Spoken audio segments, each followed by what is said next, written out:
There's a bit of a debate in the Fnaf community on whether old Fnaf or new Fnaf is better. This is an interesting topic because it really does vary. The Fnaf community has changed due to the game changing. It started off as a very scary, dark game with very interesting lore, and over the years it's gotten more kid-friendly and, more sci-fi oriented, which was what Scott wanted it to become, I think. And with these changes, it's led to a lot of discussions on whether the game is good as it is now, or if it should have stayed to its roots and still have been that dark, gory franchise that its earlier fans knew it to be. I personally prefer old Fnaf. That just leaves the question, which one is better? The easy thing to do is say, oh, it just comes down to what you want and it comes down to what you prefer. But no. I want to know the legit facts. I want to see which era is statistically better. The pros of old Fnaf was that it was scary, the lore was very gory, and it was dark. Horror fans were really intrigued by that story because it was something new, especially at the time. There just wasn't a lot, if not, I don't think there were any big mascot horror games on the scene. Its influence has poured over into many games over the years. Games like When the Lights Go Dim, Fredbear's Left to Rot, and The Return of Bloody Nights are all pretty good games. Games like Security Breach aren't really focused on being scary, it's just more so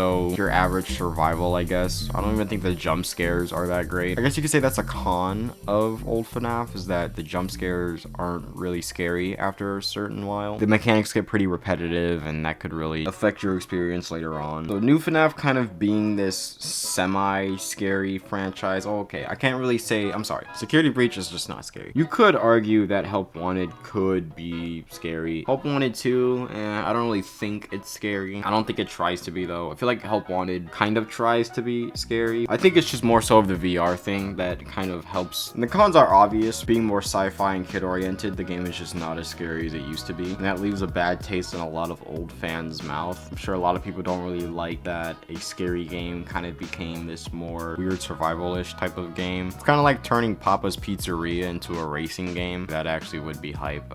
Don't steal that. I'm copywriting that idea. This argument has good points from both sides. On one hand, people say, change is going to happen and you should be fine with it and you should respect it. Things may develop into something that you're not a fan of. But on the other hand, a lot of people think that when you have this one thing that you tried to make your series is curveballed by your original intentions, that kind of just annoys a lot of the old fans. People liked Fnaf for the dark story and the scary settings. To go from, yes, this is a scary horror game, to we're kid friendly, Fredbear, horror. That kind of sucks. It does, I'm not gonna lie. Whether you're a fan of the change or not, you would agree that kind of not being what you used to be or what everybody knew you for could suck to a lot of the people that did support your old self or the game's old self. I don't think either side is necessarily wrong, but I really do want to know if the recent changes in Fnaf over the last 4 to 5 years has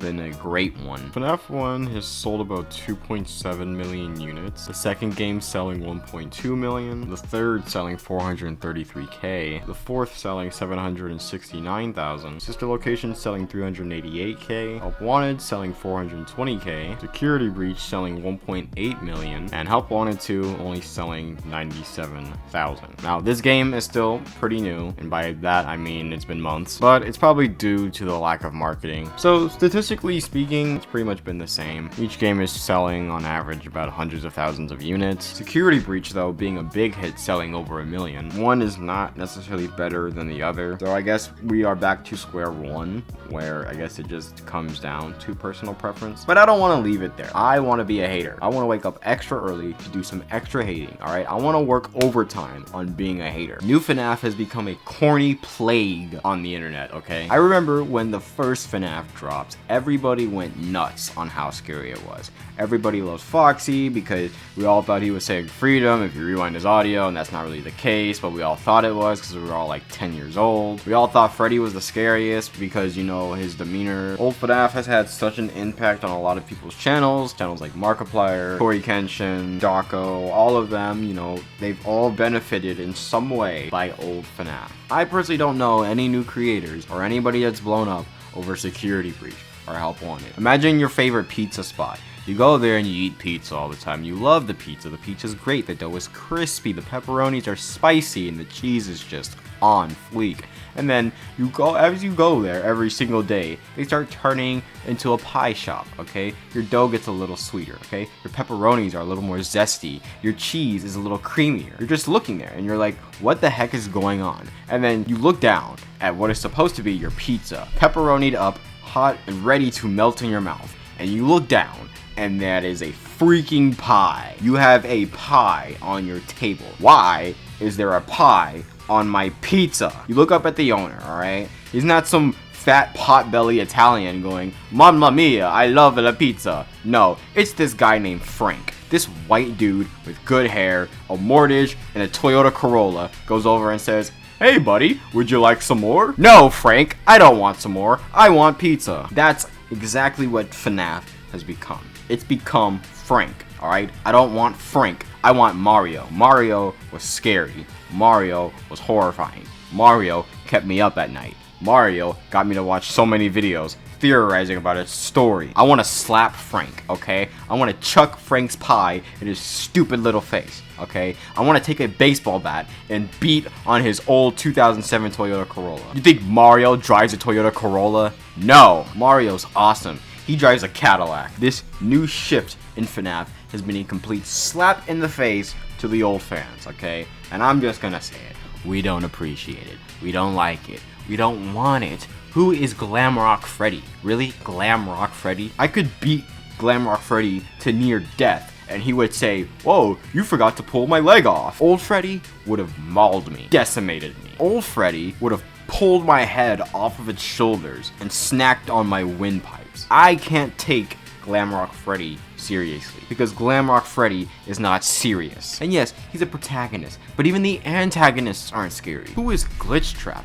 Why would anybody think somebody like Glitchtrap is scary? Springtrap is scary. Springtrap is just as manipulative and conniving as Glitchtrap. Glitchtrap looks like some freelance kids party mascot. Glitchtrap is slam dunking during halftime. Springtrap is bodying kids in the middle of the day. They are not the same. In all seriousness, I don't actually care. If you like new FNAF, you're free to like new FNAF. If you like old FNAF, you're free to like old FNAF. There's still a lot of love shown for old FNAF. Things like VHS tapes and certain FNAF games pertaining to the older series. New FNAF is still an experience that could be enjoyable as long as you go into it not expecting it to be like FNAF 1 through 4. All in all, I do see the good in new FNAF, but I still like old FNAF better. You can disagree with me though, you very much can. You're wrong, but you know, you can. No, I'm kidding.